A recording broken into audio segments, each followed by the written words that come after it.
Hello, everybody, and welcome to the Game Informer Show live from E3. I'm Ben Hanson. I'm joined by Kimberley Wallace. Hello. Suriel Vazquez. Yeah. And comedian Kyle Hilliard. That's me. Welcome, everybody. We're in LA, everybody. We've been at E3 for a couple days, but somehow it's only Monday, and E3 hasn't really started yet. Yeah, I feel like Still E3's been going on for 4 figure this whole years. thing out. Suriel, this is your first E3 ever. What do you think of it so far? It's very pleasant. I've had a lot of time to not really do anything E3 related and go explore LA, which is a very dirty city, but it's How fun. dare you? Wait, but what's been the highlight so far for you? The Donut King across the street from our hotel. It is wonderful. It is a wonderful and place. It's excellent got a nice everywhere. little Buddha statue. It's very fun. It is a good time. So what we're doing with this episode of the Game Informer Show is we're going to be breaking down all of the press conferences that we've technically seen so far. The only outlier is the weirdo Nintendo Direct, because we're recording this Monday night, and that is Tuesday morning. Yeah. So we do not know exactly what's in that thing. But the overall premise is we're breaking down the 5 biggest surprises. This is the classic E3 rundown, except instead of all of E3, it's just press conferences. So we're covering what? EA's, Microsoft's, Ubisoft's, Bethesda's, Sony's. All of them are in there. Sorry, Nintendo, but we'll definitely talk about Nintendo a lot tomorrow because we'll actually have experience playing the games, and it's going to be pretty fun. Gosh, I guess, Kim, you want to kick this whole thing off? Number 5? That's what you get for sitting on that part of the couch. Yeah. So, I guess for me, finally seeing Anthem, BioWare's new IP. Out of the gate with Anthem. Number 5, because Yeah. I still don't feel like I know what to expect from that. I'll be honest. I saw Microsoft's trailer and I was not interested at all.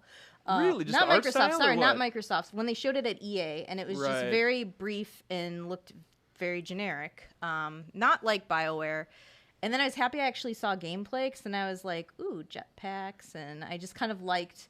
I know it's got that Destiny vibe that people are obviously comparing it to, but Yeah. think A about little that a little bit. But if BioWare can do, they've promised what they've delivered with character and story, so I'd be interested to see where they can go in a different world. I feel like they've been tied to Mass Effect and tied in Dragon Age, and I think it's good for them to kind of break off and try a new IP, no strings attached, can do what they want. Yeah.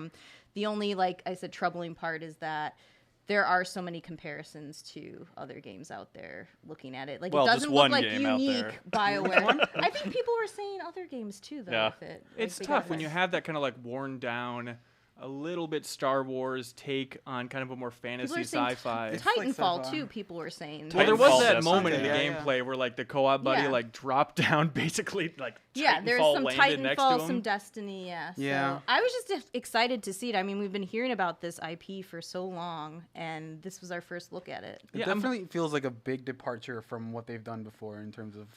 I mean, I feel like they've been slowly building up to it, right? Like they were very RPG focused, and then over the years they've sort of gone in this more action oriented direction, and this is sort of just dropping the premise of just we're not really an RPG. There's experience and stuff, you know, like every game has basically, but we're basically a shooter now. And so, I'm sure the rest of that marketing campaign is going to be like, don't worry, guys. We've got your classic BioWare characters here ready to go, but it's E3. They have to get out of the gate with action, crazy storm sequence and stuff like that. But what did you make of that split between first person to third person, where it kicks off and it felt like a real, I don't know if it's a, subtle nod to Mass Effect Andromeda's complaints, but it's like, hey, look at this, just full facial animation, just crazy, could not be closer to the camera. Look at the wrinkles on the side of his we mouth. put time into this one, guys, for real. Real. It looked good. Who knows how it'll actually look when the game ships. But then during the action gameplay, then it switched to third person. So I'm very curious to see how similar the finished game looks when you're walking around talking to people, getting quests in that, in theory, hub area. I feel it'll be mostly third person. I think that So why would they get out of the gate like that? at first I like to like you said, to show off the facial animation. To and put people in the game better Yeah. or something. I think Just a that's- stylistic choice. I think that's more of a flair thing. I think it could be That'd in the be game. a misleading bit of flair, man. I mean, trailers are misleading all the time. Maybe it's going to be like the opposite of Blizzard's Titan, because wasn't that third person then the first person when you Yeah. went out on missions, the Yeah. rumored MMO and all that nonsense? Yeah, I wouldn't read too much into that first I person think thing, but that's what I like about it still so far. Is it's such a wild card that even though we've just seen some gameplay, I still have no idea what to make of it. But that I think it looks cool. And I'm eager, like I said, to find out more as soon as they start dropping more details. Now, I hope this isn't one of those cases, because we've had this with BioWare, where they show a trailer and it's very little, and we don't get anything else for a long time. And even the next drips we get don't even give us much information. So I'm hoping it's not that long of a wait. They didn't put a release date on that, right? God, I don't think they did. I think it was just this is the first gameplay. So yeah. I hope we don't have to wait too long, and I also hope that we get some more clarification on exactly what this game is, what they're going for, because there's only so much I could gather from that trailer except jetpacks. Well, and jetpacks, other you got the Destiny. hot words. I love learning, like, Yeah. okay, what are going to be the words that are going to be very commonplace years from now when this game comes out, and in theory it's going to be more of like a game as a service. But, okay, so you're called a freelancer, right? So you can name your character anything you want in theory, and then all the NPCs can be like, yo, freelancer, over here, so that's good. And then we have javelins. Those Yeah. are the mechs, Yeah. right? You got the unique, or the exosuits technically, right? And then scars are the enemies, at least like the first enemy we saw. Yeah, that's right. What did you guys think of that storm at the end? Do you think that's going to be like a portal to bring you to different locations, or was that just a one-off set piece thing? I think set piece thing, just Yeah, I a would cool say so. thing to interact with in the environment. Look how But nice what this happens looks. when they go inside of it then? It's just hard to see. It's like Gears of War 4. It's Just raining. a storm It's is hard to happening. see. and But the whole Stuff thing gets is like, thrown we around. gotta go in it. Yeah, Gears of we War gotta 4 wasn't go like, in we're it. going into the center of the tornado. That's when they show off their cool like windshield wiper tech. Oh, Yeah, it's like Metroid Prime. You know, like you can see Samus's face.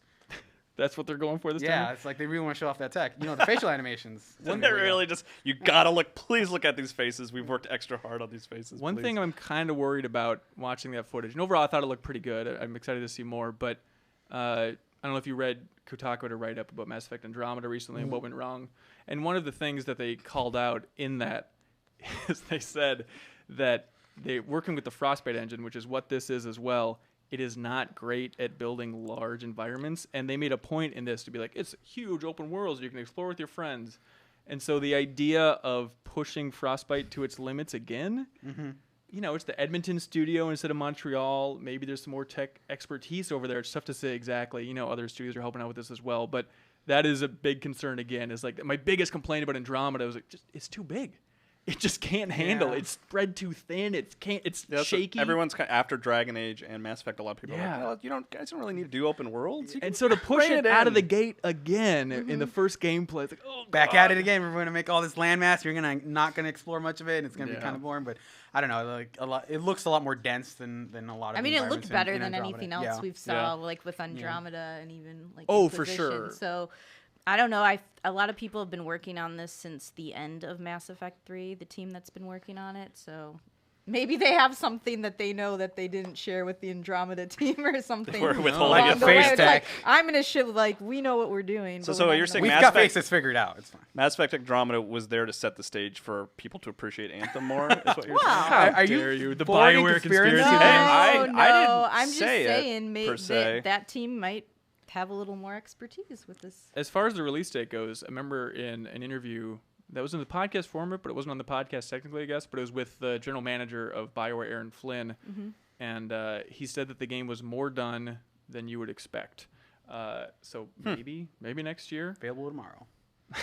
Yeah, who knows? Free But to that was- play. Well, Download right here's what now. I say. I hope they Sure. learn something with Andromeda, which is maybe take your. We always say this with even Take with your time. take your time with Dragon Age 2. I feel like they took their time with Inquisition in a way that they needed to.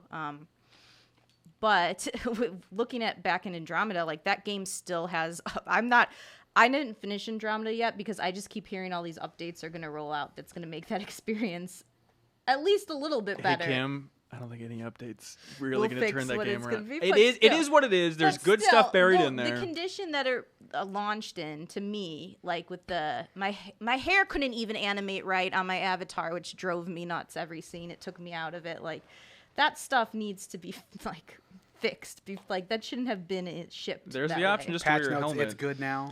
That's the fix. Yeah, just put the helmet on. Patch the entire now time. just Hair keeps the is helmet very on your head. important, like- Oh, totally. Sure. Also, really got to give it up. I love a good, simple name. Anthem, I think, is a super strong Ew, name. I was not as expecting Ben that. Reese has been saying, Anaheim. yeah, I all mean, week did I long. say Anthem? I'm sorry, I meant Anaheim. We laugh about it, but now that has been like that seed has been planted in my head where I do pause and call it Anaheim. every Also, now. yeah, I think you could do. There's a NPC faction called Anthem Angels, just to further Yeah. confuse you once the game actually. Oh, they're comes great. out. They're so good. They're very good at baseball. All right, Hot Shot, great one. I'm so glad that Yeah. came up, Kim. It seemed like Joe was more of a skeptic. I'm excited to get him on the podcast. I was to talk actually about more it. excited about it, I think, than he was. Oh, He was good. right away was like, I don't see what makes this different or interesting from other games. So that was Again, his it's out of the gate action. Yeah. Even like Mass Effect 3's E3 press conference, like I think they showed the intro sequence. I'm trying to remember. take. Yeah, they did like outside air, like when you're on Earth in the beginning. Exactly. Yeah, and it's like that's not the core of what makes Mass Effect 3 great. Is awkwardly sliding down a dumb roof. Right. Suriel, number 5. My number 5 was Anaheim by BioWare Entertainment.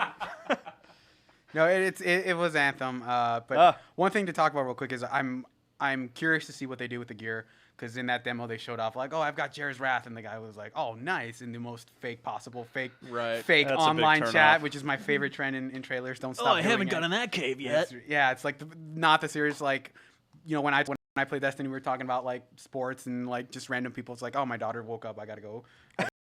We gotta come back in like 5 minutes, and everyone just sit around and check your phones. I want that at an E3 press conference where it's like, all right, let's do this mission. Oh, wait, hold on, my daughter's crying. And then there's just like 45 seconds of them waiting. And then cut to an audience shot of everyone in their phones. It's the exact same amazing. expressions. Is he 'cause gonna no be one ever back? cares. Because like I gotta go do this. But no, like the gear stuff. Just I think they're Hang on, Suriel, was that not a joke? Your number 5 is actually also Anthem? Yeah, Anaheim. Yeah.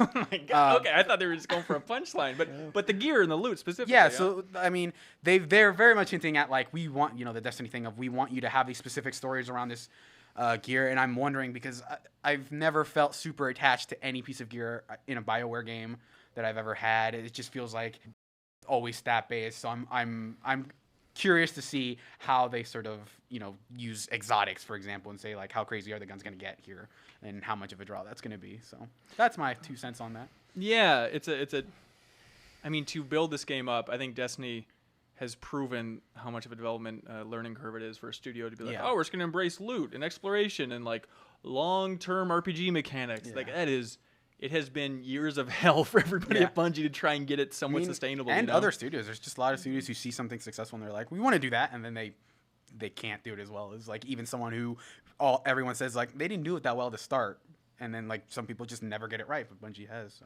Yeah, for sure. Great one. Kyle, number 5. Anaheim, obviously. No, Come I'm on. going for the punchline. Mine is kind of a small one.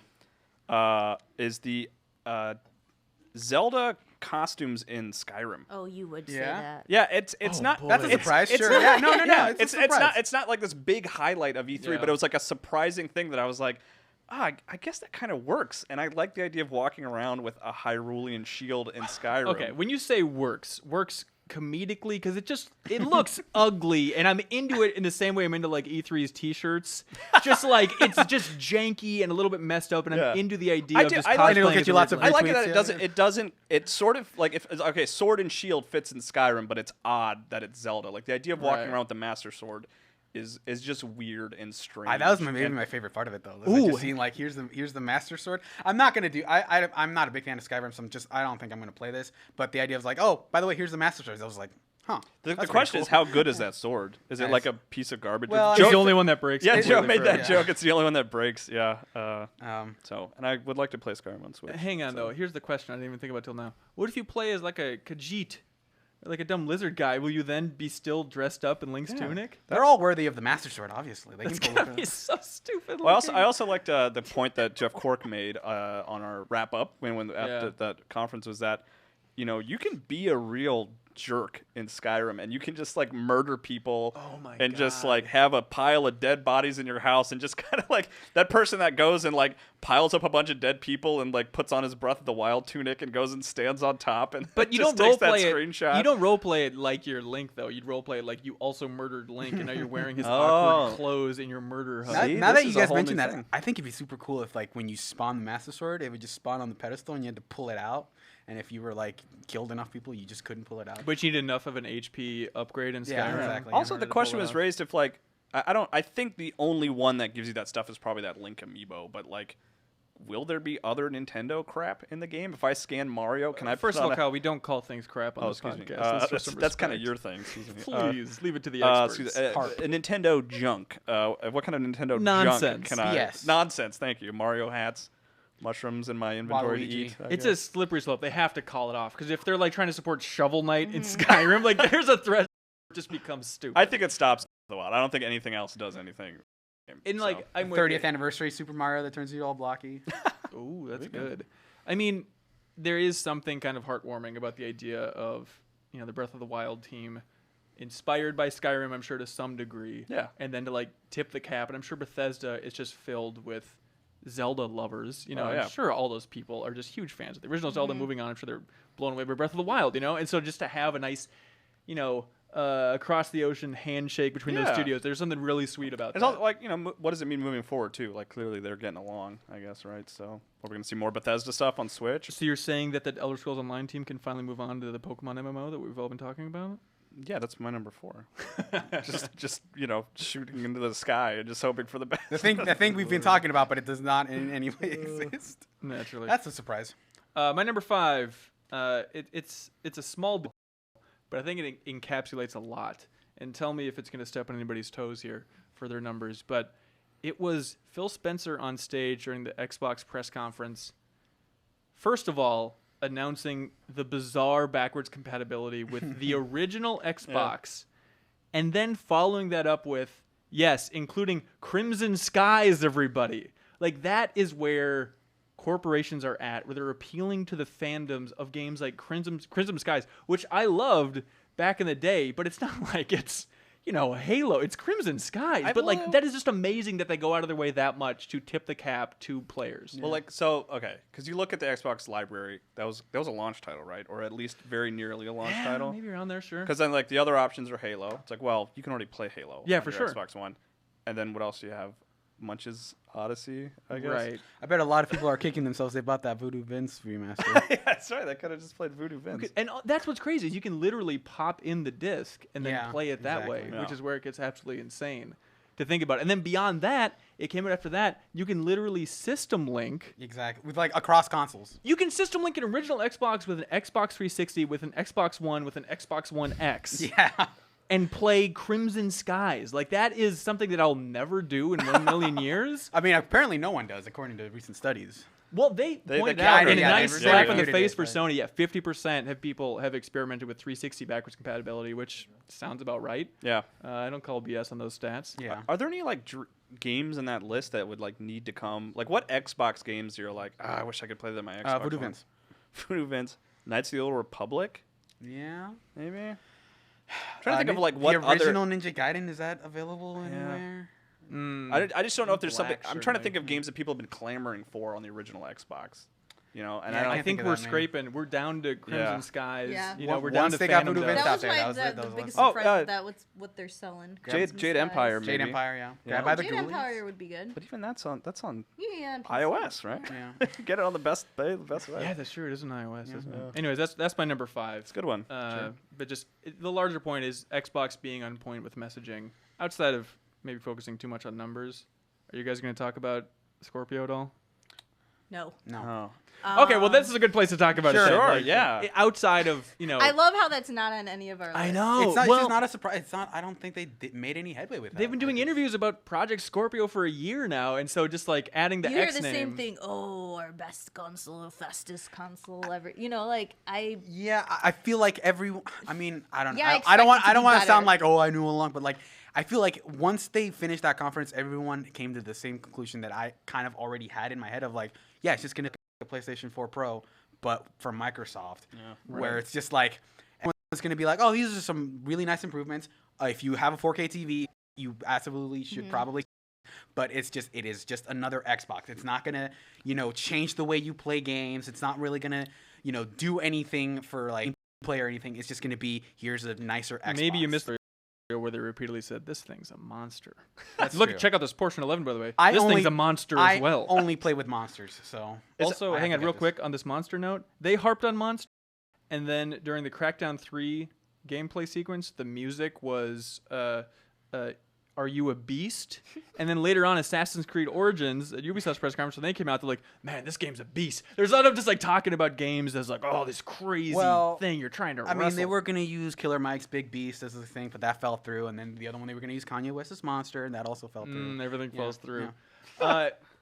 So they were very sly very sly about dropping that price point for Xbox One X. Yeah. Oh yeah, at They the end of the s- press conference. They said it, Yep. but didn't have the number on screen, right? Is it, or did it, I was think it that's what it reversed? was. Just Okay. real quick, just $4.99. Moving on, which was the original launch price for Yeah. the original Xbox One. Not insane, although that came out with the Kinect. If you care about that kind of thing. Yeah. Yeah, the original draft of that script, I actually saw it, and it said 500. Is that right? Yeah, no. Oh, damn. I at the guess end. so. The one sort of advantage PS4 Pro versus Xbox One X, which is hard to say because you want to say S, Right. is it does have faster loading times. That's like the if Yeah. you don't have a 4K, that's TV. the advantage, Yeah, right? PS4 Pro has that too. They do. Okay, A little bit, and not- they not as did. much. They I claim would that. hope they would all be faster loading Yeah. times. Yeah, they claim that it looks better even on 1080p as well, right? Like they made that. Yeah, Yeah, that's they there, said there are going to that. be improvements even if you don't have it. Yeah, even still, that's so minor. I mean, it's a new console. It should look freaking better. Yeah, I mean, should. it's a nice design. I guess it's surprising that it's smaller. It's kind of Yeah. that was gray about shape. the only thing that surprised me when Oh, they really? showed how the tiny size it of the was, but Xbox One X, my Yeah. number 5. Our I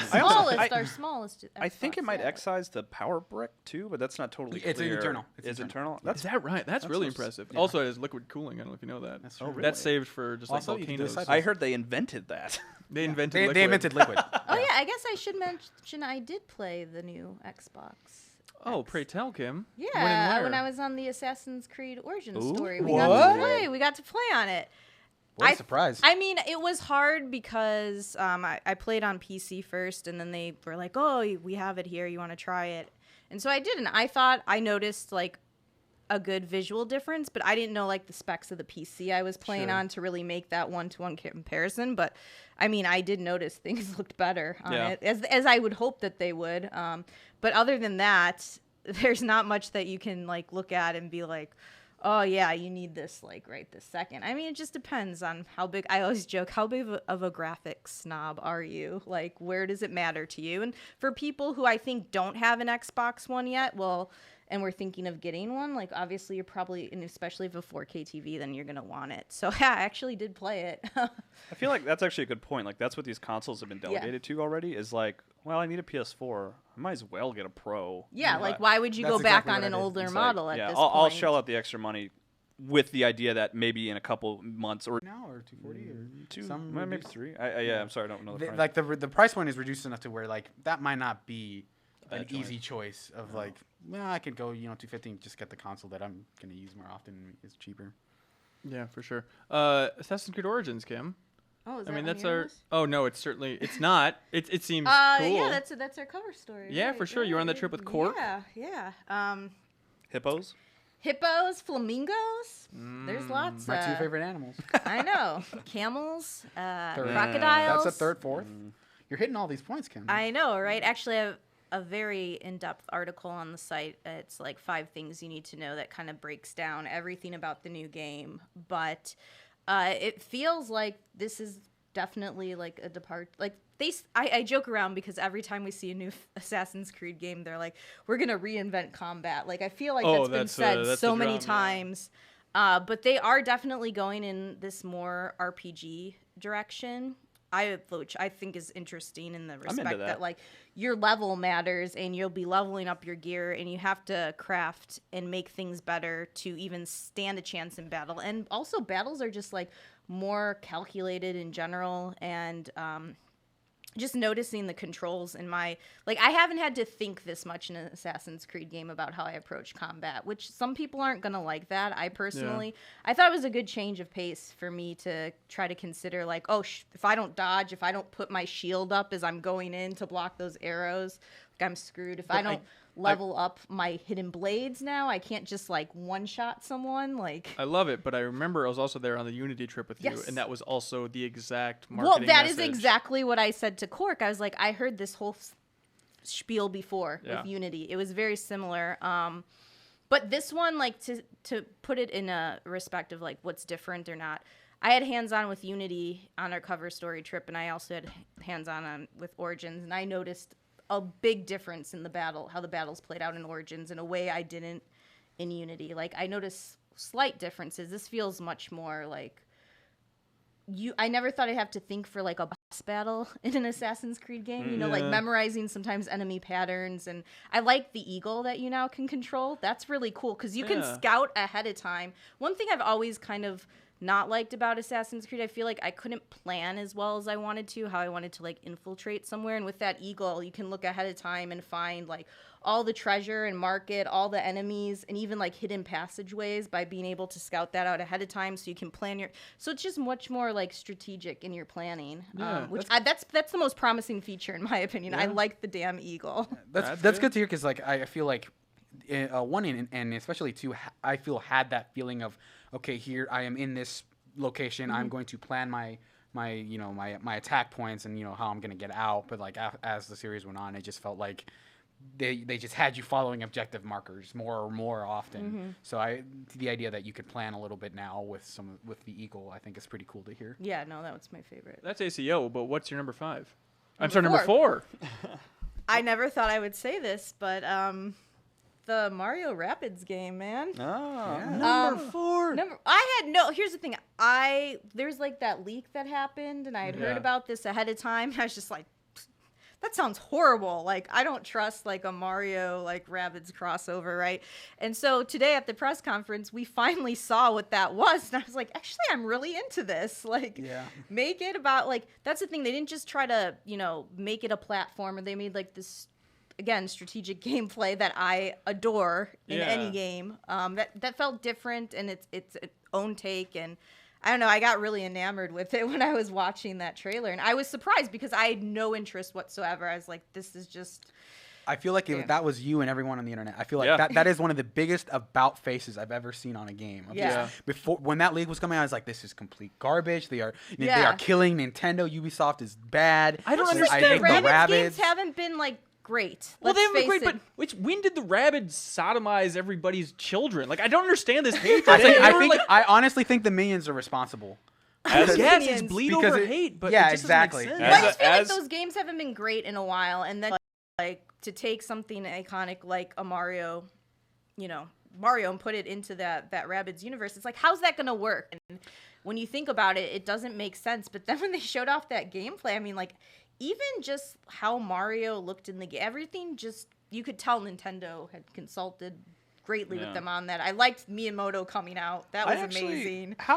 I do wonder if they brought him on because they kind of went into that with bad press. Do you think? Am I overthinking that? I think they would have that's brought him on either way. Yeah. I mean, I guess they had those the guns. Most they didn't make those guns like, overnight. Sequence in the world with the little guns. And again, then like, they hold back together. Oh, it's so cute. That had so much potential to be like another awkward Ubisoft moment of just, here's this thing, and everyone's just like, oh my god, Ubisoft. But that went off so well. I feel like that was sort of the beginning of the turn. It was like, you know what, Miyamoto's so adorable, and like maybe this game will be okay. And then everyone saw it, and it's like, it's still a little weird because it's like, it's still weird to see Mario taking cover and then shooting out at people. But I think as the trailer went on, I was like, oh, this is actually let the really record cool. show, Kyle. What was I saying for the last 2 weeks on this podcast? That you hate the Rabbids because the TV show. Yeah, I'm pretty sure that's what to your credit, you have been defending that game at every opportunity. You and Phil Kohler are the two people who were like, this game's Kohler was against it, right? Am I misunderstanding his Twitter feed? I don't know. I think he changed his Twitter name to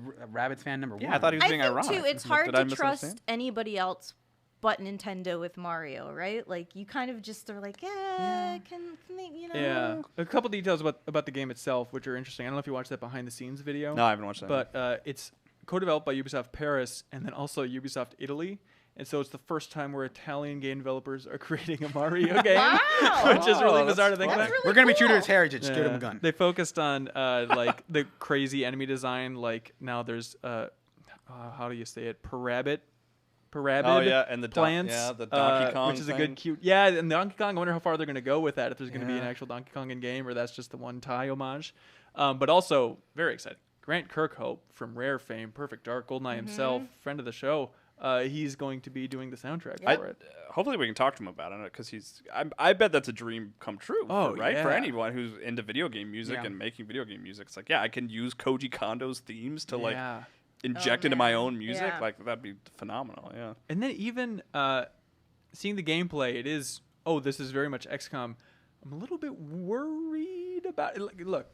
I'm glad it looks solid and that the internet turned around. So are you now switching stances where everyone else is positive and you're like always got to be the minority opinion? No, got to be the skeptic. I am excited for this Hanson. game, and I'm glad that it looks solid. But I think people aren't focusing enough. Like, it looks really barren. Both like the overworld walking and in around, battle. it looks like there's not much. I don't understand. Like you control a Roomba, and then like everyone follows you, but I'm like, I don't know what that overworld is. What are you supposed to be doing there? I turned to Matt Miller in the middle of that presentation. I was like, what are they? What is that? And I think I said Roomba too. Actually, I was like, what is that rabbit Roomba? Yeah. And he was like, I think it's a rabid Koopa.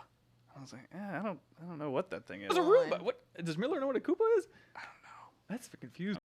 But I am certainly excited to see more. It has like a really good look. It has a nice desaturated look, which is usually the opposite of Mario games. I don't know if that's like the Ubisoft desaturation touch because of like the Rabbids IP, which I guess kind of is a little bit desaturated as far as the art style.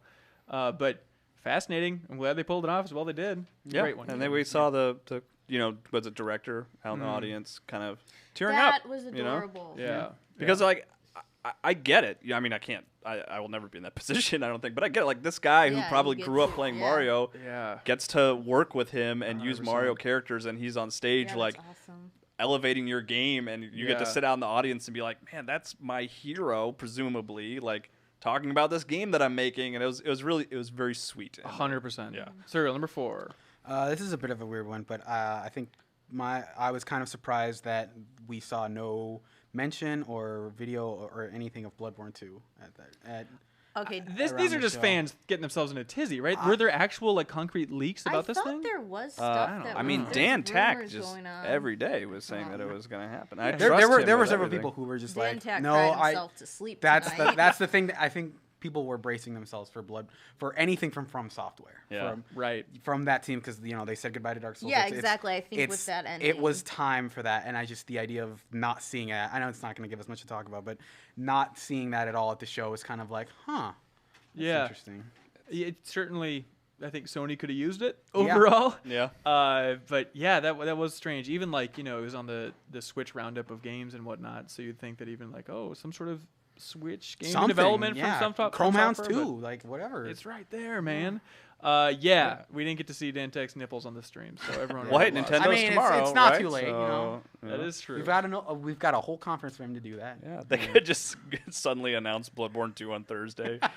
Nintendo Switch exclusive with a tweet. Yeah. Kyle, number 4. Oh, I gotta look at it. Sorry, I wasn't prepared. Okay, so this is kind of a strange one. Oh boy. Well, okay, it's Spider-Man for PlayStation 4. Not that strange. Yeah, not that strange. But the reason that it surprised me is because I was kind of underwhelmed by it overall. And I was excited for it. I was excited for Insomniac Spider-Man. Like that on its own. It's like, that sounds awesome. They ended the show with it, which was like, oh, they must have a lot of confidence in this. Yeah. But watching it, like, I pretty quickly was just like, I don't know if I like how this looks, because it was like, I didn't like how it was like he was just kind of pointing to points and like pressing a button to zip to them for like a stealth sequence. Okay, stealth. I'm talking like the mechanics, and then like a lot of QuickTime events, and that just gives me flashbacks to Spider-Man 3, the game, which I think people were quickly tweeting about. Oh, really? Because those have famously hilarious and obnoxious QuickTime events, where if like you fail, you get an animation of Spider-Man like embarrassing himself, and it'll loop. Like I was his pants. Like when I worked at GameStop and that game came out, I would actually get to a QuickTime event point and just let it loop all day while I was at work, because I thought it was like hilarious. Because like basically, if you miss a prompt, Spider-Man would like fall flat in his face, and then it would immediately restart that exact same prompt, so you could just let it loop forever. So that kind of like GameStop company man, right? That's here. right. So that I was the thing that surprised me was I was excited for it. It was the last thing, and then I was like, this looks really nice, but just the opening part of it just seems too like it doesn't seem like you're in that much control. But when he did finally get to go out into the city and start swinging, that I was like, that is the part that I want to play. Running along walls, doing all that kind of stuff. But then even that, it was just to get to the next QuickTime event with the helicopter. Yes. Like I want to see how just like roaming the city on your own is, Like maybe those are just like the story moments, though it's like the main missions, but then there's like side stuff, and there's a lot of opportunity to just run around and be Spider-Man. Like I still really want to play that game, but I was surprised how like just not enthusiastic I was about the first half of that demo. I think I'm definitely curious just how big that world is, in general. Yeah. And I think you look at like the Batman games that we've had, the Arkham games that have come out, and just how those worlds are very immersive, and what they've done with that and like navigating them.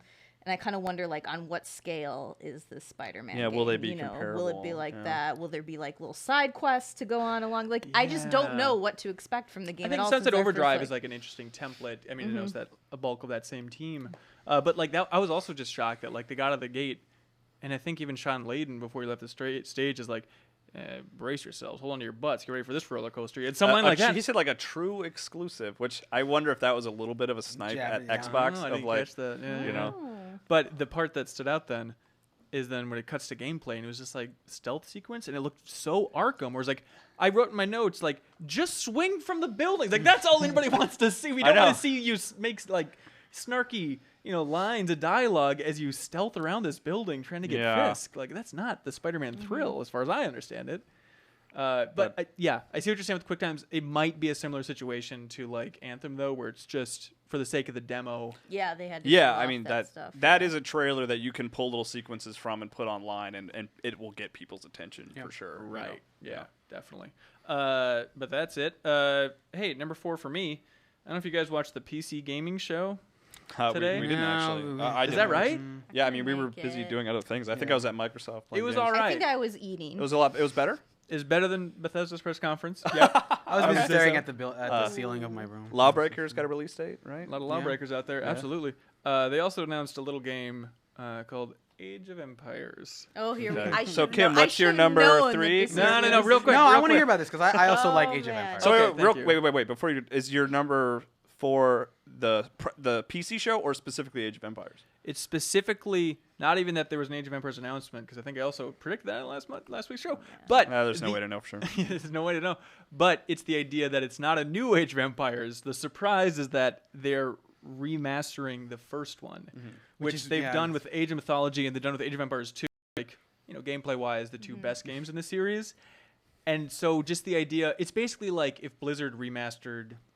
maybe not quite as bad as Warcraft 1. Warcraft 2 is really good. But like something in that ballpark where it's like Warcraft 3, if they done, it seems like the obvious Brood choice. War, and then like, we'll do StarCraft 1. Yes, I guess so, yeah. And so there's just a lot of quirks, but it is fun. Like, it's the 20th anniversary of the first Age of Empires. The game means a lot to me. They even said it on the stream, which is true. Like, you can't play it anywhere. You haven't been able to play it for so long. And so now for them to revive multiplayer is exciting. And they're like changing the gameplay a little bit, like they're adding like control groups. And the part I'm maybe most excited about, they're completely redoing the soundtrack, and like a full symphony is re-recording that soundtrack. Like, oh my God, it's gonna be at 4K, Kyle. Are you all right? Here we go, I'm not all right. But they even like showed a little bit of the gameplay, and it's still like herky jerky. But I'm excited.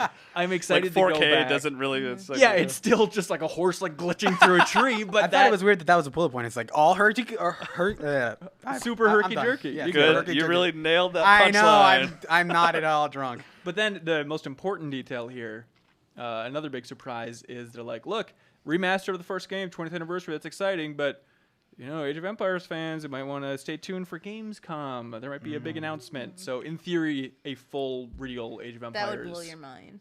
I mean, they confirmed basically that it's going to be there. So they're adding World War II but when you troops to actually Age see of that Empires. footage, come on. Yeah, I'm very curious to see what they call it, how it works, because it seems like Microsoft just experimented with trying to revive an RTS with Halo Wars 2, and I don't think anyone. Do not resuscitate. Yeah, I was at the Xbox. I'm looking at my wristbands to remember what it's called. The Xbox Media Showcase at E3 2017, and like a lot of lines for Sea of Thieves, a lot of lines for Crackdown. Just 4 empty chairs for that Halo Wars 2. Which there's like an expansion they didn't even put during their press conference. Ouch. It's confusing. Anyway, sorry, Kim, number 3. This might surprise people. I don't know if you know me, it shouldn't, but I actually thought that there was a really good trailer for it, The Evil Within 2.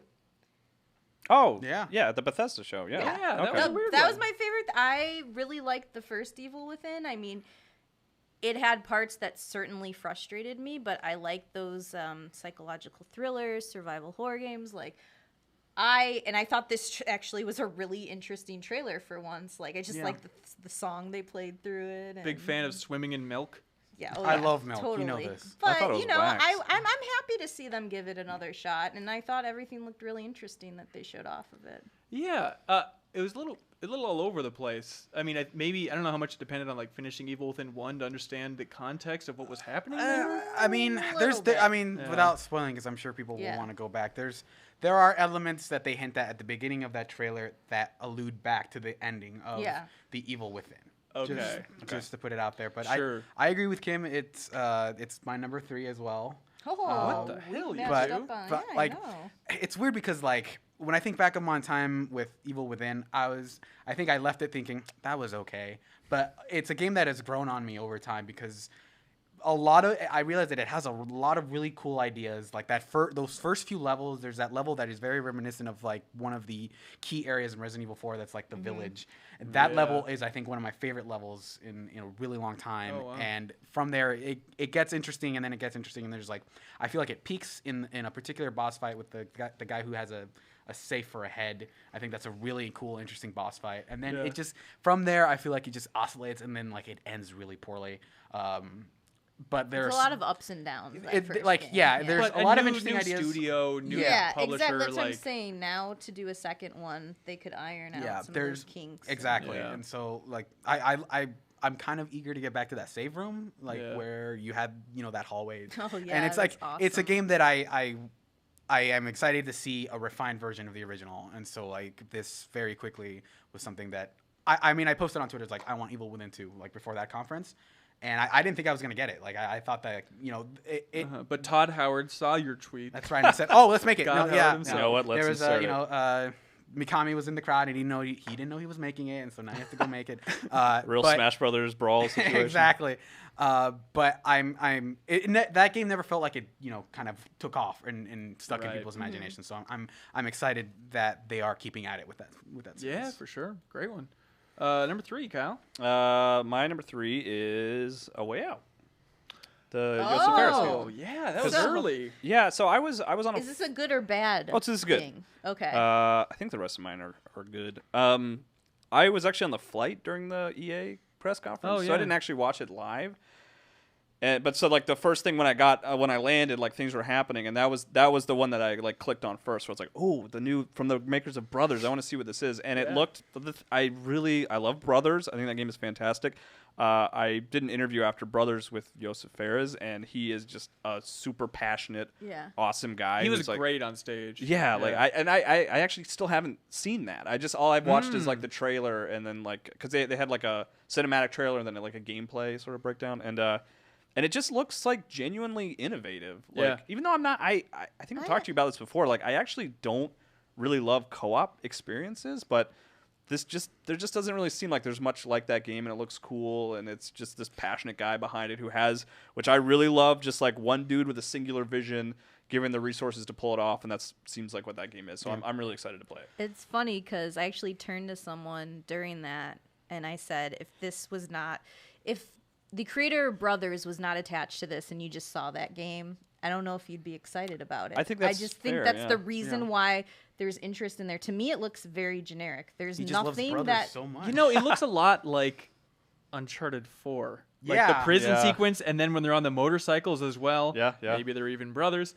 Where it's just. But it's like, I don't know. Nothing stood out to me except for the fact that he is behind the game and maybe. But wait, what about just premise, like? What about the structure itself of like split screen for sure forever? That's crazy. I think that's pretty novel, but like, my biggest reservation in that game is that I don't think like the production is there for that game. I just feel like I think it's swinging pretty hard. Yeah, it's there's like some a lot of the animations feel the facial stilted. animations And look more like Mass Effect than Anthem. Right. Yeah. Exactly. But it would be less of a problem if that game doesn't feel like it is about selling that emotion of just you and someone else having this connection and like cutscene having a narrative that is because they say like every time you play it it's going to be like every room has like some new mechanic and having this very organic experience, and so the lack of sort of production values, by which I mean like graphics and animation stuff like that. That I feel is sort of like thing that I'm kind of like iffy on, but otherwise I think it was fighting for my number 5 spot. It's a good sign at an E3 press conference where they announce something on stage and it's like, I don't understand what this person's talking about. Because he got out there and he's like, it's split screen only, but you can play online. Like, okay, hang on, this seems simple. Why isn't my brain comprehending this? But then it was like, I think he went on to explain a little bit better, where it's like, even if you're playing online with somebody, you will see their screen. Because you have to see what they're doing. Yeah, right? and I could see this game, and there's also a part of me that's kind of like hoping like that this is just going to be a 4-hour experience. You know what I mean? Like, it seems like the production value is pretty high. With a lot of like variations, a lot of I would rather have samurai. I would rather have more variation in a shorter experience than it be stretched. And like I felt like Brothers was like that, like where it didn't feel too long, you know, or anything like that. Even Brothers, I felt like maybe it was a little bit too long. Yeah. But yeah, I totally hear you. And if everything goes according to plan, maybe in the future we'll learn a thing or two about A Way Out on this very podcast from this LA station. Why? Yeah, don't ask too many questions. Number three for me is a broad concept, but it's not as simple as just disappointment in the show. It's disappointed in Sony's production of their E3 press conference this year. Okay. Okay. Like you didn't like the musical opening? You know, I would go with that. The weird picture-in-picture. Where they slide out like the frame for the Spider-Man thing. We're like, what the heck? You got two TVs, everybody. We want you to know. Yeah. There was one point where they like showed the title, but they had the like audience shot, and it was way far back, and they're like, yeah. What's this game called? Well, forget that. Maybe you guys were watching on YouTube, but I was watching on Twitch. No, we were watching on Twitch. Okay, but it was a panicking. It wasn't until the motorcycle was revving in Days Gone that the audio kicked in, at least for the Twitch feed. I'm not sure for YouTube. No, we were watching on YouTube. Actually. We did Twitch as well. Okay. So we had full. And in fact, in our internal, unbelievable. like we were talking on Slack, you were like, "What's going on?" Because you were in a different place. Yeah. And I was like, "What are you talking?" You're like, about? are you freaking out about the Shadow of the Colossus remake? No, I'm freaking out because they're showing an Uncharted trailer and there's no audio. You can just hear somebody fart from the theater. Like, this is And we did. an abomination. Absolutely, it was a communal fart. It was just insane. But then just the entire thing, it was only Sean Layden on stage, if I'm remembering correctly. And like, I understand they want to get out of that rhythm of like have somebody come out, set this thing up, run the clip, blah, blah, blah. Yeah. And they were framing it as like, oh, it's going to be nothing but games.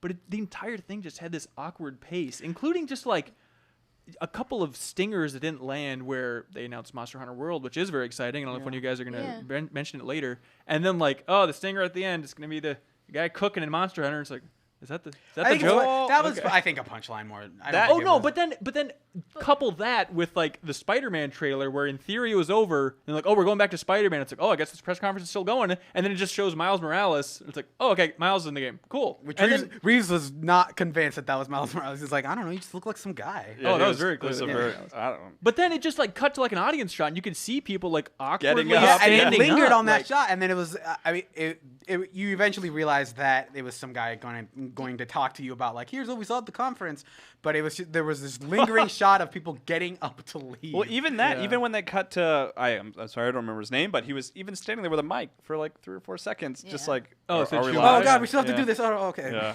Yeah, just the entire thing. It just felt like a weird rhythm, and like the games, I think were fine. I don't think it was Sony's good best trailers. show. It was one of the weakest. God of War looks great. I think Sony has just like raised the bar so high that even Yeah. when they just have a decent showing, like I thought this was decent. I wonder how much of it was presentation, But like you said. I will give it like Ubisoft. I feel like had a good pacing where they had people explaining the games when they came on and just showed enough of the games. Where like Sony was more, we're just going to show and not give you any like commentary. I like having a little commentary from the developers on it. Yeah, But I think to your point about the production, I feel like they didn't use the stage as much as they did, like, because usually like at Sony they had like that whole year where they had a bunch of indies and it was like light, here's another person playing an indie game. Here it felt like it was one spotlight following a person for the entire thing, and the rest of the auditorium seemed very dark and unused by comparison. Yeah. It felt very claustrophobic in that way of just like, here's a guy, we have a screen, it's all we have. Please don't look at this stage that might be falling apart, behind the rafters or whatever. Wait, was it? I'm sure that's not the case, but like it just feel like they didn't put enough. I mean, it's a weird thing to complain about, but it is totally like if you just look at the lineup of games, it's solid. Yeah. But Yeah, that's just for me. I the feel like theatrics were a little Sony bit had lacking. the most games I want to play.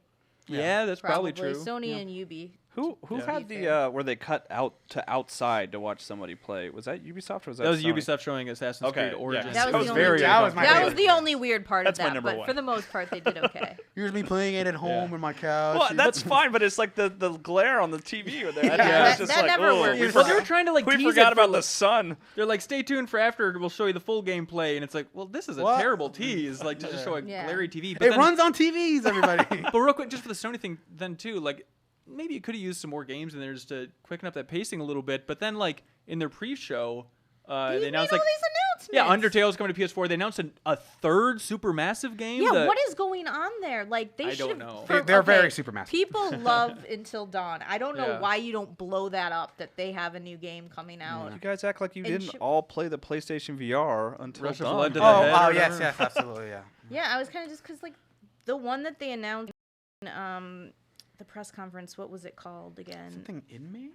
Hang on. It clearly stood out to us. For you. No, Inpatient, and then Bravo Team. Okay. Those were two other ones. There was another one. Oh, the first one that they announced before the show. They announced before the show. I didn't write it down. But well, anyways, that one sounded the most interesting to me, and I missed it because it was during the pre-show and we were doing stuff in the booth, and I couldn't like focus.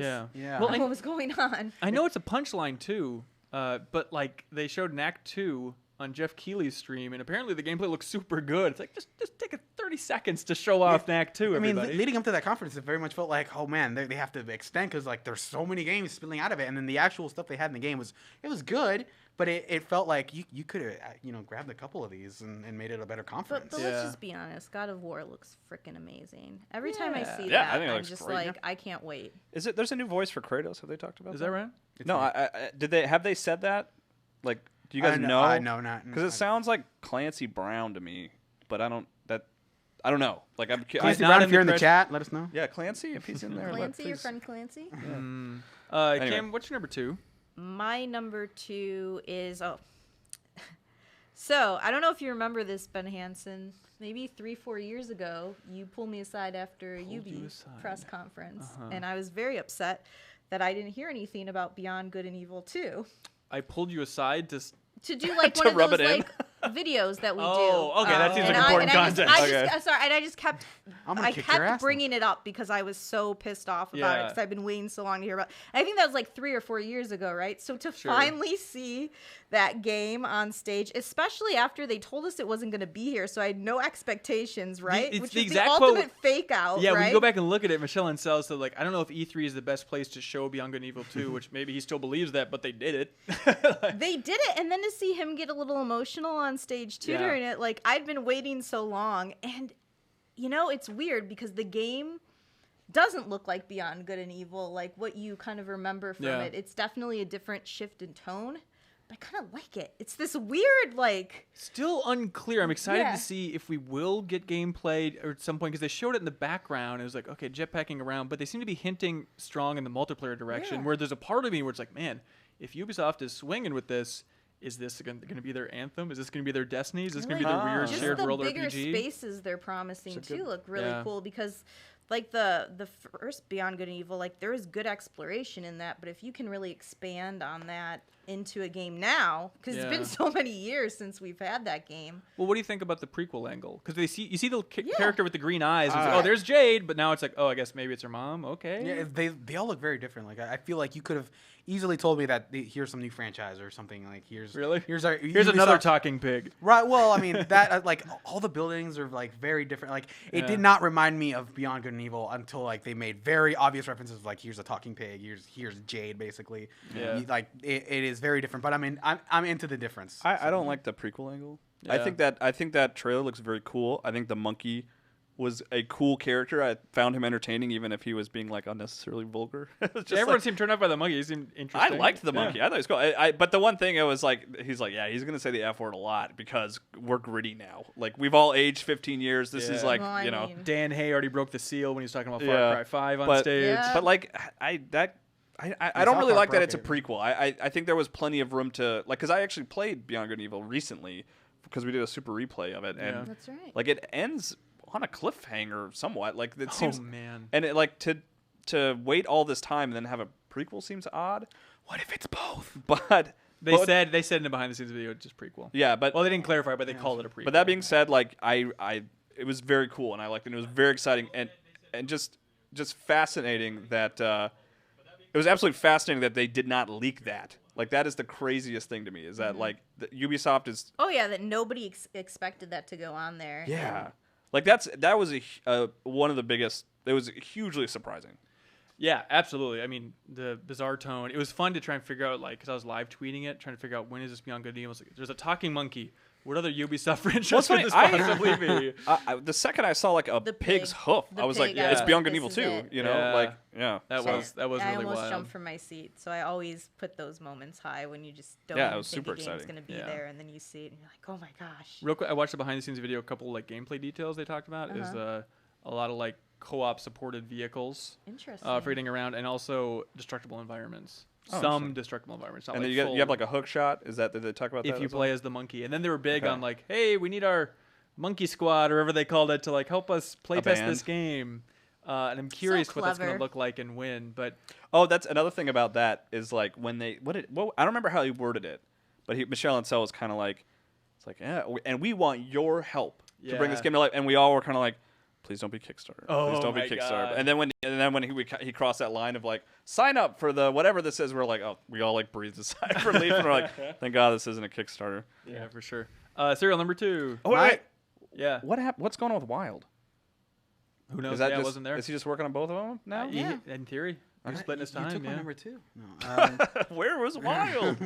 My number 2 is Monster Hunter World. Yeah, baby. Here we go. Get into it. I did not know that I wanted a Monster Hunter, and I think are you not a Monster Hunter fan? No, I've actually never played any of those games. Wow. But like, I think when people were talking about the 3DS one, and it might be coming to Switch, and like I saw the trailer for that, and I was like, that might be interesting. And I kind of thought to myself, I could really go for a Monster Hunter that was like on PS4 and like cutting edge consoles, and just to see what that game is like, because it always felt like something that I could get into.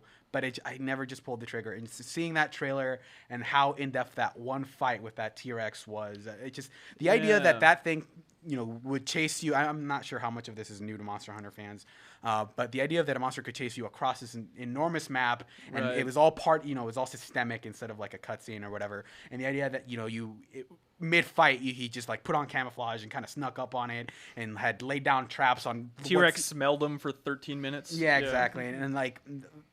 Another hook shot. Another hook shot. The amount of like thinking and strategy that went into that one fight, they showed it off really well, and just that game looked really good. Like I was surprised by how impressed I was by that game, and it's a game that I'm super excited to see. It's really bizarre. You're right. It was a huge surprise just because. I mean, it's a weird horse race for Capcom because they were on PS2. Yeah. They then switched sides, were embracing Nintendo as hard as they could. They just announced a 3DS and Switch version of the last Monster Hunter in Japan, and now to immediately announce a new Monster Hunter for console, PS4, and did they say exclusive? No, it's coming to PC and Xbox as well. Oh, is that right? Yeah. Oh, Switch fans. Oh boy. Yeah. That's rough. But yeah, I'm.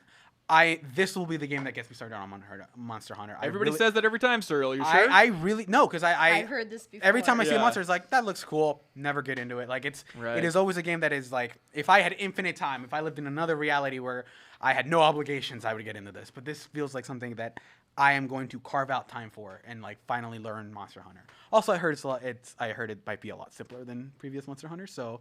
Might be a good that's the rumor. I mean, we don't know if there's we don't know for sure. So people it's weird showing like, oh, I'm gonna start it now. Yeah, but like at a Sony press conference, it was funny to show a character setting traps for a T-Rex and stuff. Like in the wake of how good Horizon Zero Dawn looks, I think there's always that part where it's like, it's Monster Hunter, awesome, it's coming to consoles in a big way again, but a little janky, a little hitchy around the edges here. Yeah. But that's just compared to the beauty that's Horizon Zero Dawn, But it's super cool, great choice. Yeah.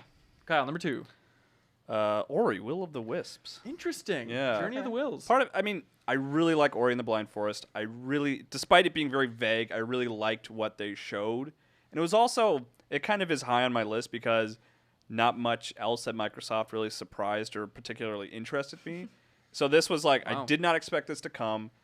I really loved the first one. Yeah. And it was, I just really want to play it. Like, it was the one game coming out of Microsoft that I was like, that's the game that if I could pick one, I would want immediately.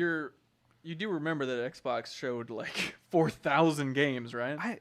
I don't know. That one just stuck out to me. Like, I think that team is great. I mean, the first game was awesome. I'm looking forward to see what they do with the sequel. I'm curious what the story is, and it looked good, man. It's a pretty ass game. Love it, ass game. My number 2 is the surprise, I guess, is just the industry starting to realize, hey, this Battlegrounds genre is really a thing. Yeah. We should really. I think they'd call it the Battle Royale. The Battle Royale genre. Thank you very much. Weren't you playing Danganronpa?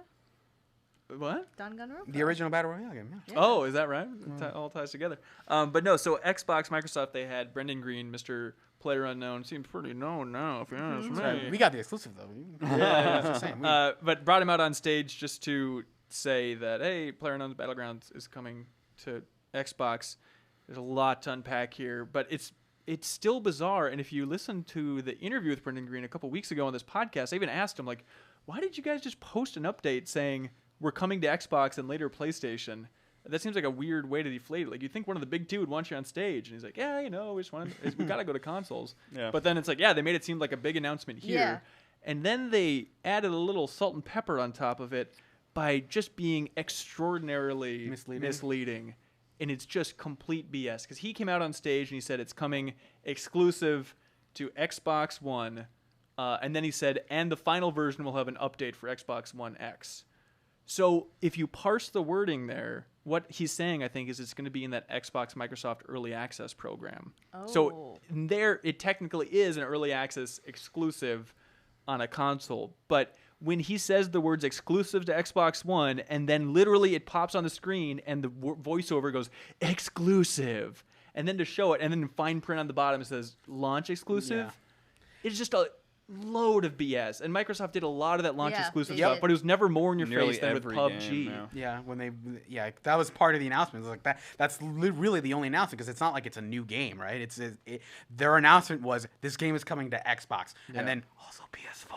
Right. So it was a little misleading, and like that whole console launch exclusive stuff, but that rubbed me the wrong way. And it just reminds me of, like, God, there was a second example, but Nintendo's been really terrible with it too. When it was talking about Stardew Valley, one of its streams, and even in the press release, it's like, hey, multiplayer is coming first to Stardew Valley on Switch. And then, like, Chucklefish and Eric Baroni. Battle Chasers, too. Remember exactly. That? Yeah. That's the second one, yeah. And then those developers have to be like, wait, what the hell are you talking about? Like, publishers can't just basically lie to everybody. Yeah. It's like, who cares? Let's move on. It's like, no, we're not going to move on. You're lying to consumers again and again and again.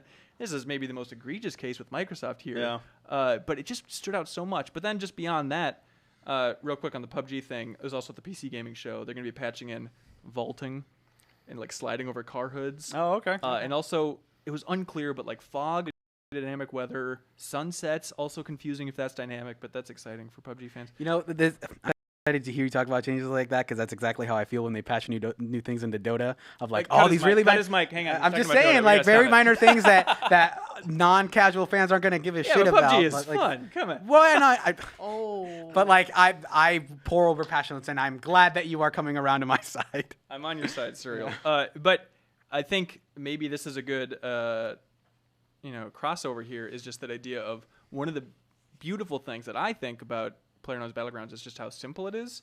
And then 2 games after Microsoft showed PlayerUnknown's Battlegrounds, they showed from Scavenger Studios a game called Darwin Project, and tried to really esports it up, and had like an announcer there. That was rough. I didn't mind that art style, and like I'm all for more of these games in this genre, but just seeing that gameplay, it's like, you guys are really missing the ball. We like about this experience. Even from a premise level, I think they are emulating that sort of narrative premise. Yeah. But I think systemically, that's not what that game is going to be. I think it's going to be like competitive multiplayer in terms of, like, you go into a match and it is a very small field, but the underlying narrative theme is Hunger Games. Yeah, is Hunger Games. Well, because like the pre-rendered cutscene showed like people sneaking up on each other, and like some guy trying to like survive by a fire. But the second it cut to gameplay, it just looked like people running around in circles trying to shoot each other. Multiplayer of just like everybody runs around a small map and kills each other.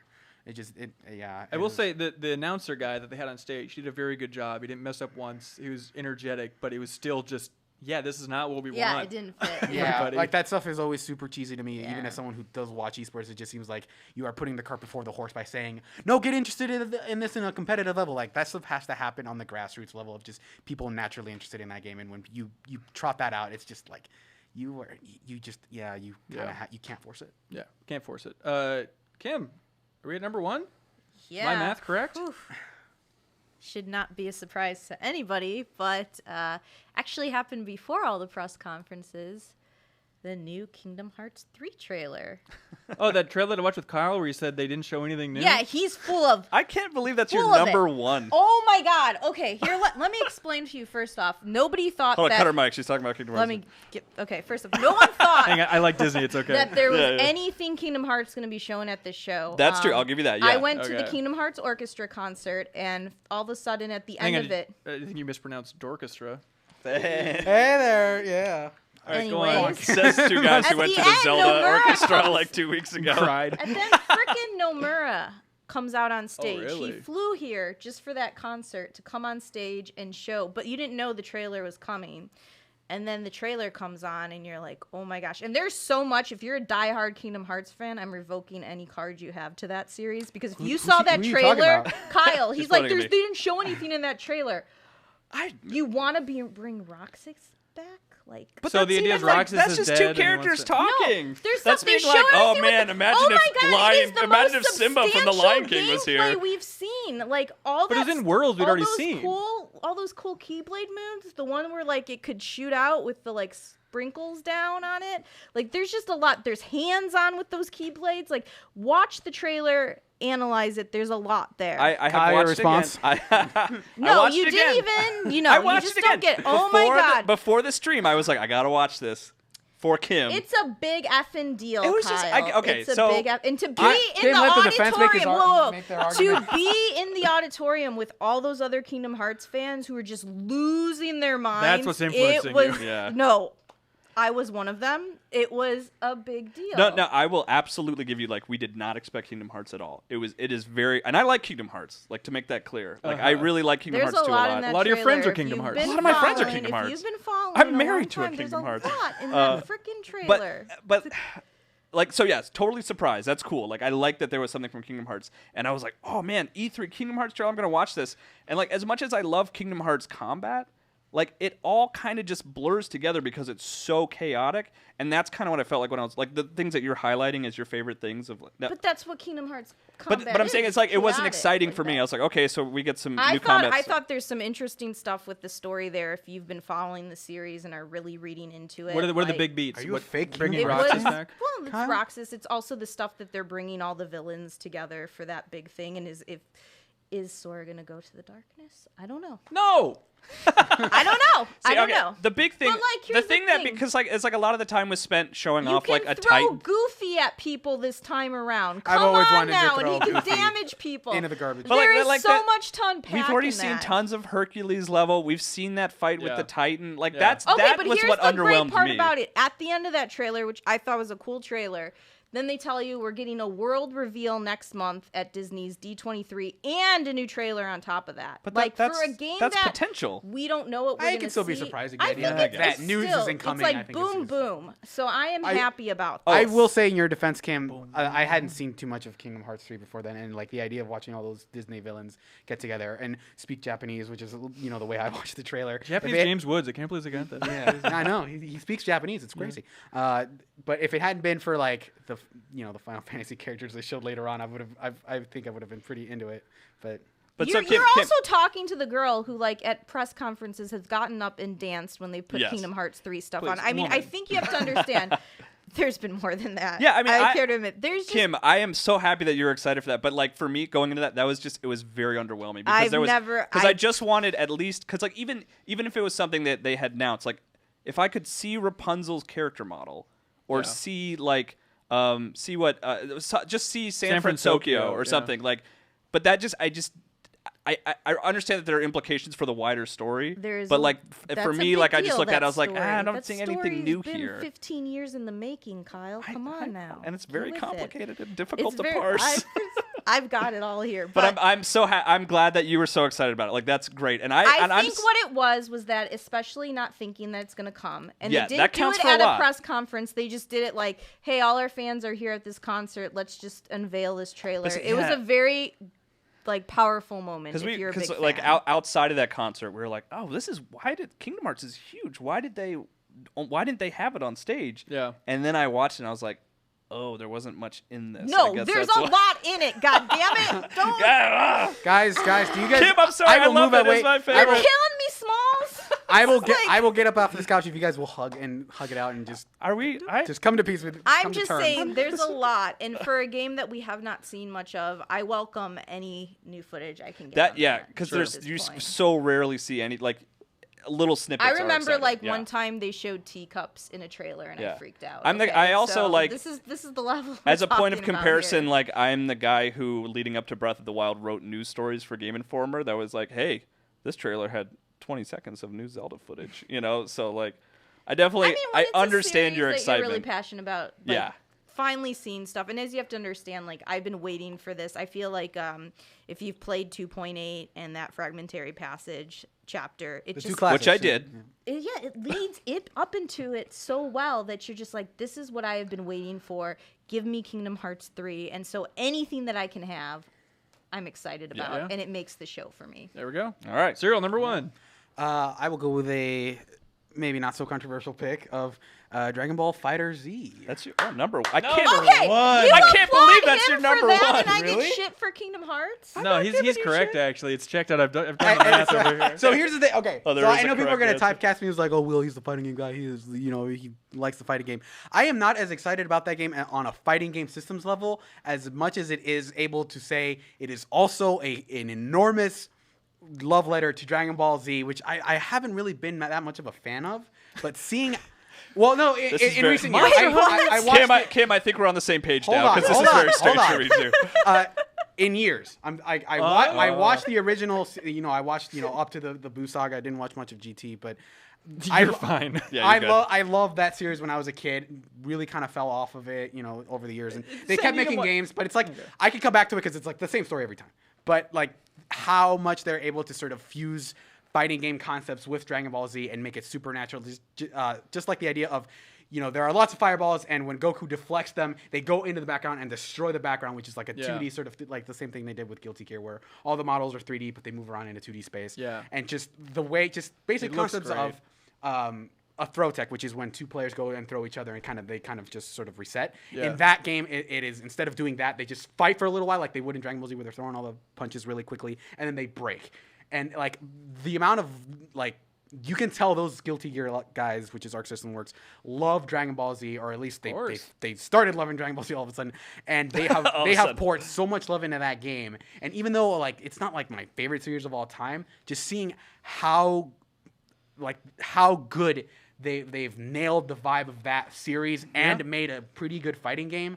And in theory. Yeah, well, I mean, there are promising things that are like, in Marvel, it's like 3-on-3 fighter, and the rounds are maybe a little bit too long so far, but like 4 minutes, right? One of something, well, it's like, average. But like one of the things that in Marvel vs. Capcom happens when you kill one character, there's a little bit of delay, and then the character jumps into the screen. So the thing that, on a competitive level is weird is that the person who just got that kill gets to do whatever they want on the screen, and sort of it gives them an advantage. Yeah. Here, when you kill one character, there's a cutscene where the other character's like, all right, now I'm going to fight. And they clash, and then it starts the round all over again. Yeah. And just the number of assists, and they do such a good job of like, here's this weird fighting game combo that also looks like something that would look out of DBZ, and then they end with a ridiculous super. Like, if you do a certain super, it'll just destroy the entire environment and give you something different.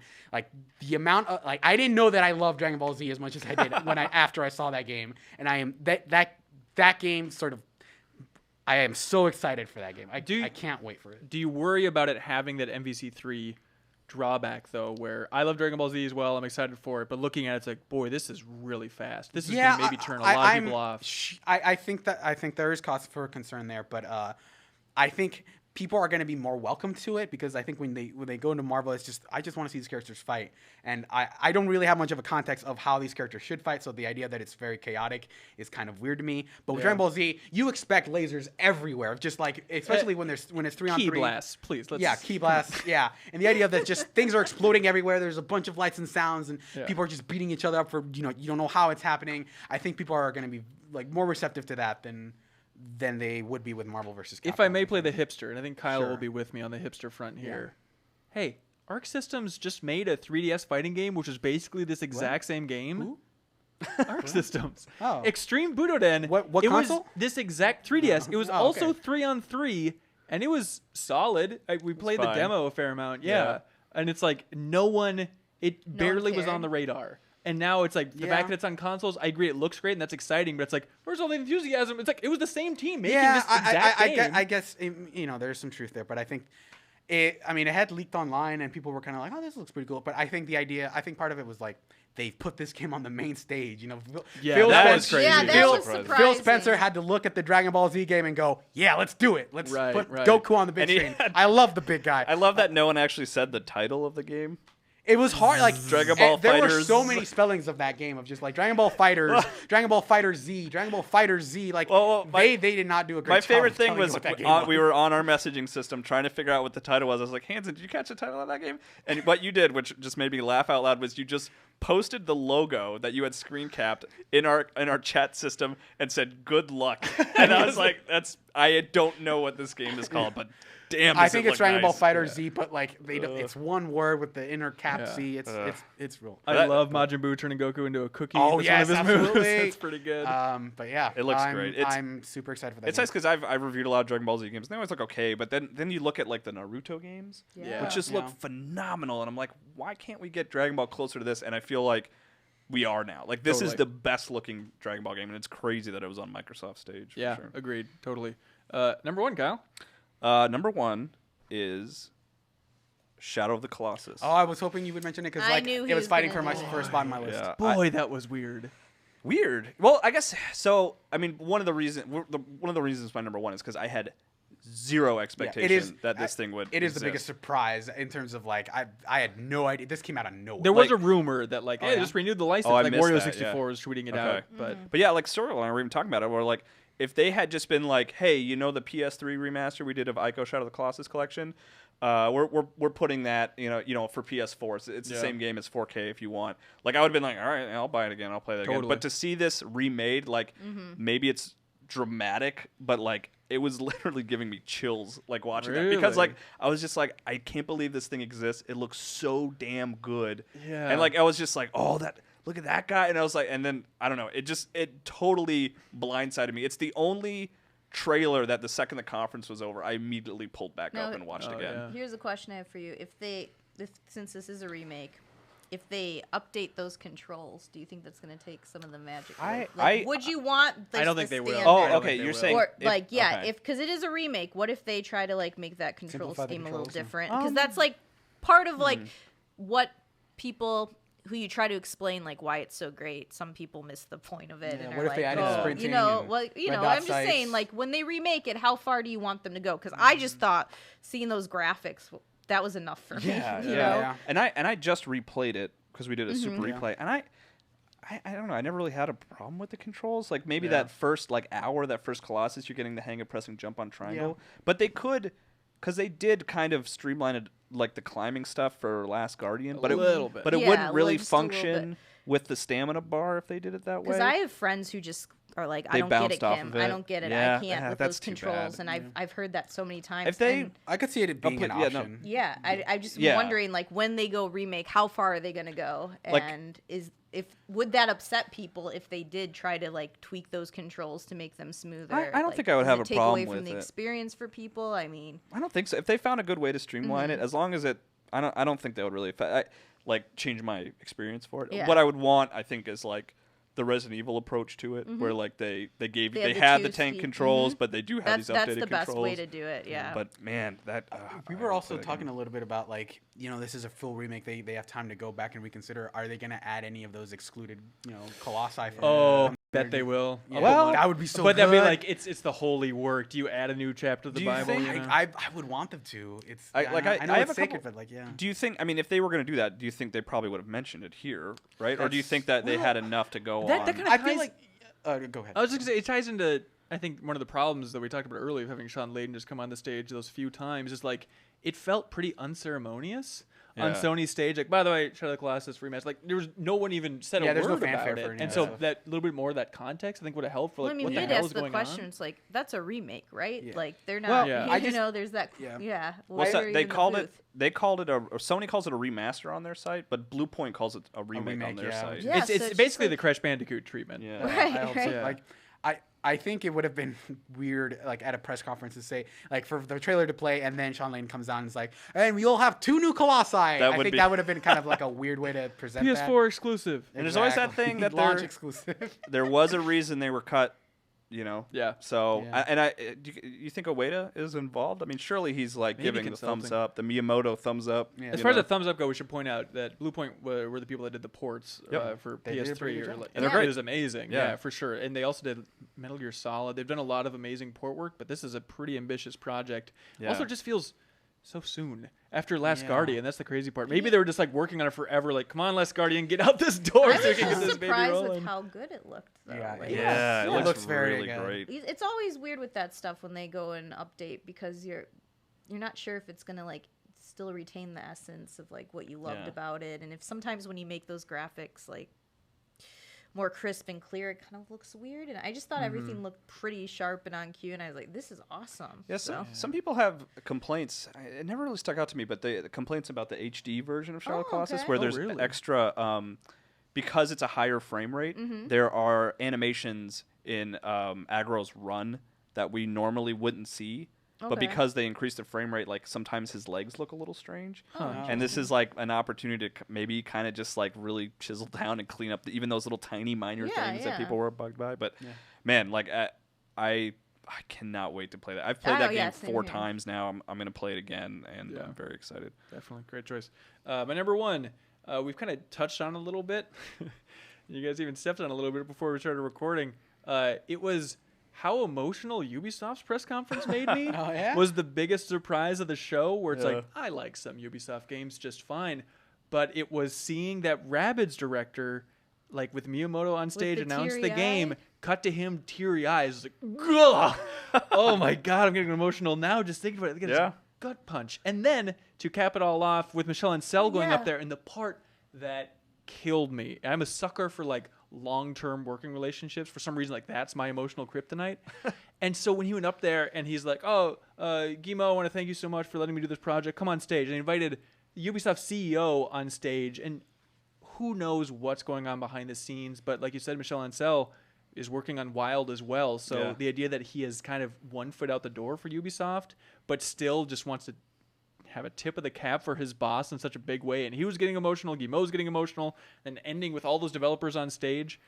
That was just a lightning bolt, and it was the biggest surprise of the show for me. It feels like a 180-degree turn from a lot of their previous conferences, which we've said, sometimes you get a lot of awkward moments of just like tone deafness, but this feels like someone finally figured it out of just here's how we present our developers as people who love making games without being really cringy. And so like, and they nailed it. And I think, feel like this it time. Because Ubisoft wasn't so try hard this year. Yeah. Every How much year do you- it's the try hard. Well, what do you think? I mean, I think Aisha Tyler does a fine job. She gets Yeah. way too much crap, but how much do you think it's just her not being there going for comedy all the time? They can try and do a little sweeter. I think like without her, like not again, she did a great job. I think that sort of guides the tone of the entire conference. I feel like that too, and just like the way, besides the Just Dance presentation, which obviously we knew was coming, but I felt like they just had a good pace, a good like, we're gonna, as you said, showing developers as people, also just showing a good amount of the game, but not too much, and then explaining, like having developers come up on stage and talk about their projects. I just really, that is what I felt was missing from Sony's. And don't get me wrong, like I said, Sony, I look at Sony and Ubi's, and I'm like, those have the most games that I'm interested in. But that was missing from Sony's, like some just like to put some developers or some even just like people explaining their games to what is going on there, because then it just feels very empty in a way. Like I'm just watching this trailer and I don't know what the creative process is behind it, or I can't see the people are making it. And to actually see developers get emotional like that was just really and really they great got out of the feeling. gate with Rabbids that way. I mean, they went out of their way to explain so much, probably in response to the amount of hate online. In theory, Kyle. But just when they said like, no, this is done with passion. Like these guys are in love with this just set the record style. straight for people. Don't leave them with guessing games, because I feel like even with some of Sony's stuff, I was sitting there like, well, wait, is it this? Is it that? I don't know. And to just have developers come on stage and kind of, clarify what it is that they're showing, so you have something to go off of. I think that goes a long way. Yeah. And Ubisoft started where they were having people explain, like, I make video games, is what I did for a living. Like that guy told the story about his house burning down. That was Ubisoft. That right? was Bethesda. No. This Ubisoft had something similar. That's actually the point I was getting to. Bethesda had a bunch of kids. Because Bethesda had all the developers' children talking about it, and then Ubisoft had weirdly sort of mirrored that with people talking about this is why I love making games. It must have been the pre-show then. Yeah, it was the pre-show. And it was. And that was, by the way, that Bethesda thing really cracked me up because it was like, oh, it's kids, cute kids talking about their parents making games, and then it immediately cuts to Doom and just murder. And I was like, then Ubisoft, they're right out of the gate, they're like, hey, we're human people who are pressing buttons on keyboards. Right. Please appreciate what we're doing for you. Yeah, absolutely. That's it. Yeah. Some solid press conferences. We're sorry we didn't get to Nintendo. Like I said, next episode. What do you guys think for Nintendo? Or what are your hopes? I want to see some Xenoblade Chronicles 2. Yeah. I'm sure there'll be a passing. The Mana Collection. I would love to have that announced. Well, you could just buy it in the Japanese store. I know. And play in Japanese. I want to see Mario Odyssey. I think. Yeah, I want to learn more about that. I heard it's Mario right here. Odyssey. Yeah. I'd like to see. I want to see how that game is structured. I just want to see some extended gameplay of here's Mario, jumping on things he does, and like he do. Yeah, like he do. Mario jump on things. That's what he does. But just to see how I hope they show stuff here's how he goes from world to world. Here's what you do different levels. I'm excited to see what they have. Yeah, we're probably gonna get to play a lot of Nintendo's games. So I think on tomorrow's episode we'll talk all about it. So it should be fun. So there's gonna be a lot of stuff to break down. So we're doing episodes Tuesday, Wednesday, and Thursday. Developers coming in, more people on the couch. We're gonna rotate in a bunch of people. But that's it for this episode of the Game Informer Show. Thank you so much for watching or listening, and we'll see you tomorrow, I guess. Bye, everybody. And we are almost out.